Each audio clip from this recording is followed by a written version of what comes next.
Banyak dari tahun lalu kita lihat ada yang tidur di terowongan, ada yang beberapa yang terlantar begitu ya. Seperti apa evaluasinya Pak sejauh ini? Pemerintah resmi menetapkan biaya haji tahun 2025 senilai 55,4 juta rupiah per jemaah. Angka ini mengalami penurunan jika dibandingkan dengan biaya haji 2024 senilai 56 juta rupiah per jemaah. Penurunan biaya haji menjadi salah satu bukti bahwa pemerintah Indonesia serius dalam upaya meningkatkan layanan ibadah haji. Pemerintah juga masih melakukan evaluasi fasilitas bagi para jemaah demi kehusuan dalam menuntaskan ibadah haji. Meski jumlah kuota haji Indonesia 2025 hanya 221.000 jemaah, pemerintah Indonesia melalui Kementerian Agama terus berupaya melobi pemerintah Arab Saudi agar bisa memberi angka kuota lebih.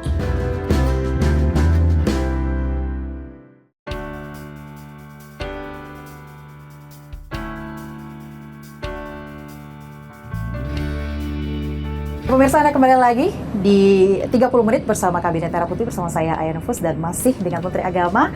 Kita tadi menyinggung ya Pak ya terkait dengan persiapan 2025 Ramadan dan juga Lebaran. Ada pesan nggak dari Pak Prabowo? Iya, pesan Pak Prabowo itu adalah kedamaian, ketenangan, ya kan, kebersamaan, toleransi. Ya, itu selalu yang dipesankan. Karena bagi Pak Prabowo itu tidak ada artinya apapun yang kita miliki kalau tidak ada kerukunan, tidak ada kedamaian. Apa artinya kita memiliki banyak tapi kalau konflik terus, dan itu pasti nanti akan merugikan semuanya. Maka Presiden itu betul-betul sangat mengapresiasi langkah-langkah yang dilakukan oleh Kementerian Agama. Ada keberaniannya untuk selalu berpikir lain ya, termasuk memikirkan terowongan ini. Dulu hampir nggak ada yang setuju ya. Ini pikiran. Ini perjuangan Anda sangat luar biasa juga ya Pak. Ya, imam besar ini dia gila ini masanya. Tapi setelah saya berikan penjelasan kepada Bapak Presiden, Pak Menteri, Presiden kita yang lalu ya, Pak Jokowi. Oh, kalau begitu saya setuju, itu bagus. Nah, tapi tidak sempat diresmikan oleh beliau karena memang belum selesai ya kan. Nah, baru saja selesai saya soal kepada Pak Presiden, Pak, ini sudah saatnya kita meresmikan. Walaupun sebetulnya belum sepenuhnya persis apa yang kita bayangkan, karena ini masih kosong-kosong, sebagian masih ada. Insya Allah nanti ini kita akan isi semua dengan ilmu-ilmu pengetahuan. Jadi nanti akan ada historisnya, ada peradabannya, ada lambang toleransinya, ada lambang keindonesiaannya. Jadi begitu kita masuk di sini, kita bisa melihat wajah Indonesia. Berarti untuk strategi kerja di 2025 juga sudah disampaikan oleh Pak Prabowo ya. Termasuk terkait dengan peraturan kuota haji yang ada pengurangan katanya Pak untuk pendamping sebanyak 50%. Iya, itu pengurangannya itu kan bukan dari kita sebetulnya ya. Pengurangannya itu dari kebijakan Saudi Arabia karena banyak sekali orang yang mau ke Tanah Suci ya, karena pertumbuhan umat Islam sekarang ini. Bayangkan kalau data yang kita lihat di internet itu sudah 2,2 miliar ya kan. Nah, lokasi yang sekecil-kecil itu ya kan akan dihuni oleh umat Islam sedemikian besarnya. Itu adalah pembatasan kuota ya kan. 1/mil di situ kan. Nah, yang tidak kalah menariknya adalah pembimbing haji ini kan jumlahnya kita juga 1/mil juga kan. Misalnya kita 220.000 jamaah kan, otomatis kita akan menyiapkan 2.200 pembimbing atau pendamping istilahnya. Nah, dikurangi 50% karena walaupun pendamping kan juga butuh kasur, butuh kemah kan. Nah, kali sekian negara yang punya pendamping juga sekian banyak, maka itu pun juga dilakukanlah pembatasan-pembatasan. Nah, saya minta diskusilah pada waktu itu dengan Kementerian Haji Saudi Arabia, Pak, jemaah kami kan harus menunggu 46 tahun ya. Otomatis jemaah hajinya kan tua-tua. Nah, kalau tua-tua itu kan riskan untuk dibimbing, didampingi. Nah, kalau pendampingnya berbahasa Arab tidak bisa bahasa Indonesia, maka itu kan kewalahan kita. Sesungguhnya pendamping yang banyak dari Indonesia itu membantu tugas-tugasnya pemerintah kerajaan Saudi Arabia kan. Karena kami lebih bisa memahami bahasa mereka. Ya, terlalu sedikit jumlahnya Saudi Arabia untuk melayani seluruh tamu-tamu Allah di situ kan.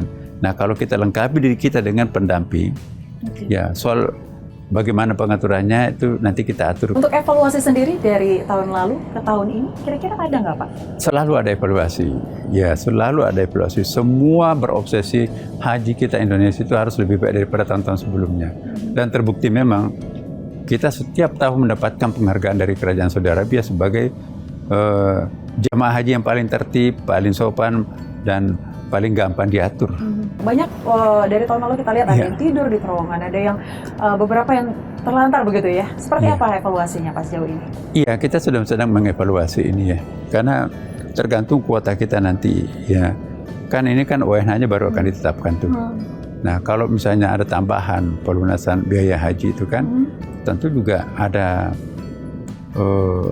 orang-orang saya nggak siap tahun ini membayar lunas gitu kan, tahun depan. Nah, kita ambil lagi nomor urut kacang belakangnya itu kan, bukan apa ya permainan-permainan yang kita lakukan supaya kamu masuk bayar sekian. Kami betul-betul tidak boleh ada pidana di sini. Kan ada orang yang memalsukan identitas, katanya saya nggak tahu.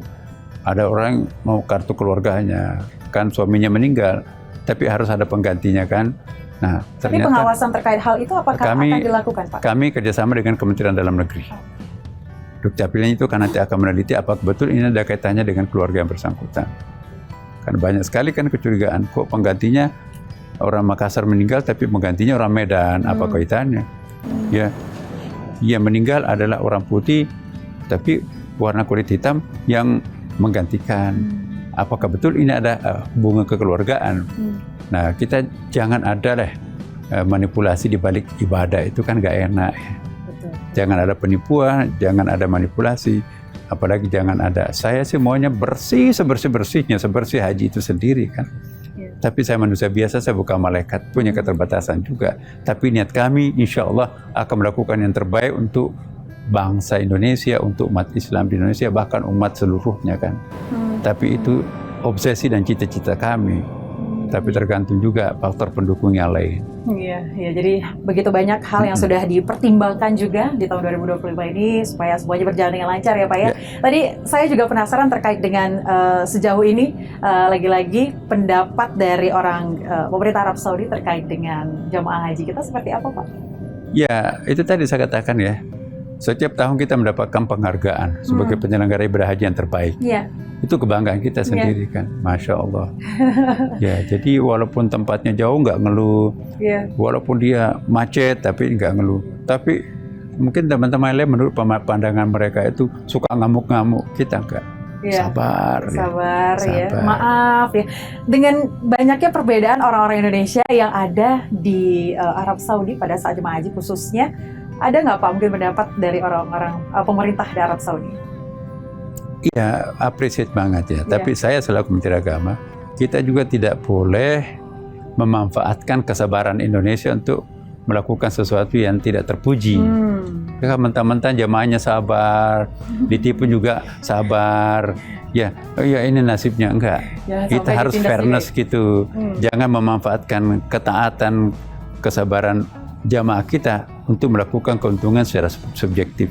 Itu nggak fair. Nah, kita ingin fairness-nya di sini kan. Betul sekali. Baik, Pak, terakhir mungkin adakah pesan yang ingin disampaikan untuk masyarakat Indonesia terkait dengan toleransi khususnya? Ya, baik ya. Insya Allah kita selama ini kan menjunjung tinggi toleransi.